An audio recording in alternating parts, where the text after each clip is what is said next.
Hey, what's going on, guys? Alex here with Adam, and we're going to bring you this week's fishing report. So, a lot of stuff happening right now, obviously all throughout the area.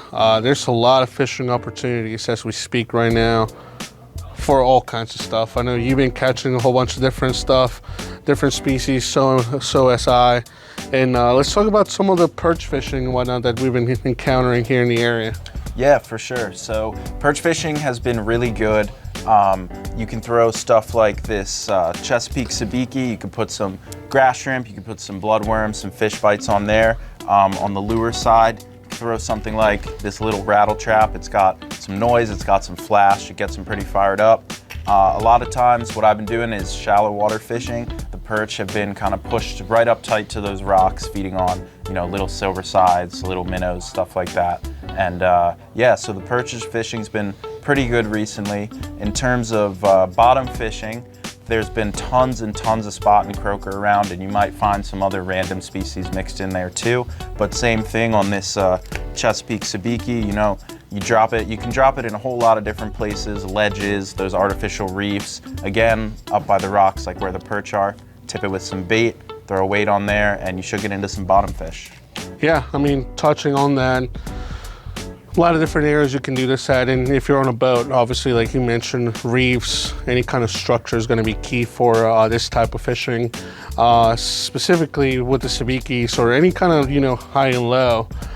Personally, I like to use them even at times with no bait or anything like that, and just shake them up. But like you were mentioning, I like to be in when it gets a little hotter, middle of the day, any kind of structure like the sewer pipe right by the Bay Bridge. We're talking about some of those reef piles in the Magothy, outside the Magothy, and there's, I believe, a couple by Hackett's.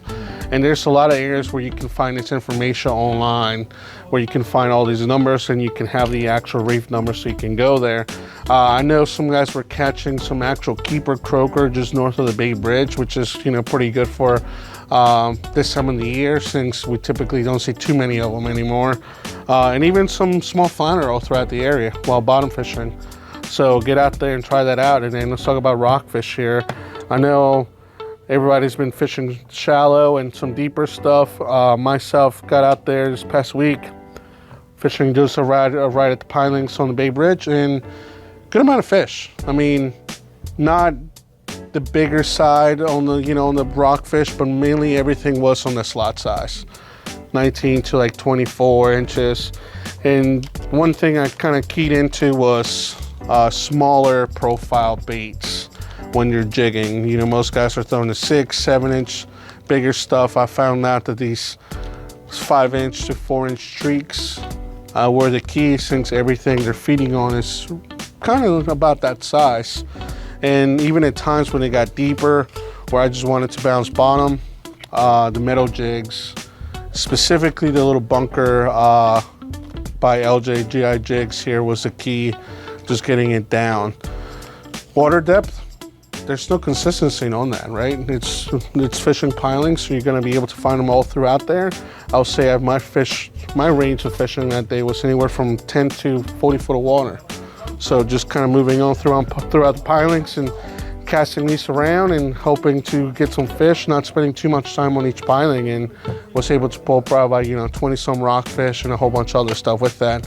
How about on the shallow end of things? Yeah, so on the shallow water side of things, it's been a really good rockfish bite. Again, as I said last week, it's those low light hours that are really going to be key.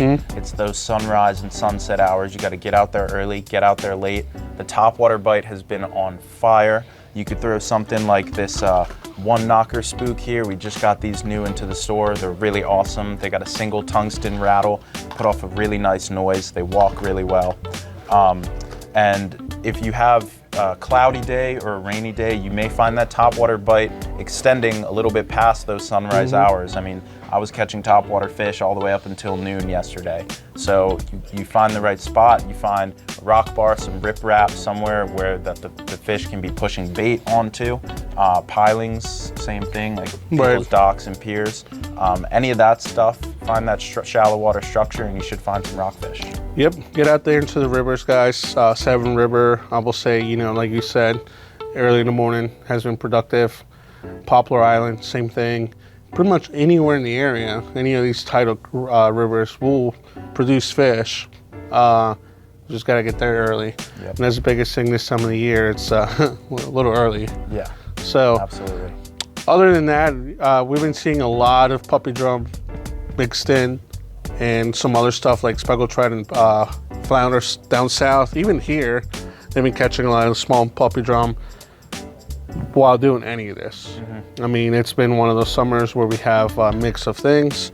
And speaking of that, heading down south, bluefish obviously have shown up in good numbers down towards, I will say Point Lookout, up towards Solomons, and of course the big bull reds. The biggest thing has been the wind. That southwest wind, if you're getting out there on a boat, it's kind of been a downer because of how strong it's been. But if you can get out there, same thing, mackerel and bluefish. Mackerel are kind of starting to trickle in, but not as heavy as the blues. Any kind of metal jig like that will work great for you guys. And just search around the channel edges, but primarily right at the mouth of any kind of river. For example, you look at Potomac feeds out. Same thing in the Patuxent. You're gonna have bait flowing out on outgoing tides. So stick around for that and you should be able to find some bluefish. The reds, more spread out than anything. You're really gonna have to cover some ground, side scan, and don't be that guy that runs into the school of fish. It's keep your distance, run into them or let them run into you. That way you don't kill the bite. I know you've been doing some crabbing too. What's going on with that? Yeah, so crabbing has actually been really good recently. I've been crabbing in fairly shallow water, anywhere from like 3 to 6 feet.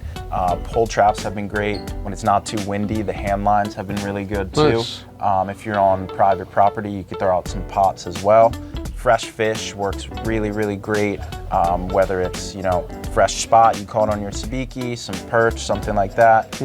Frozen LY is gonna work really good too. And of course, you have your classics like razor clams and chicken necks, but get out there and catch some crabs. It's definitely hot right now and it's the time to do it. Yep, and that's it for your fishing report, guys. And we'll see you guys back next week.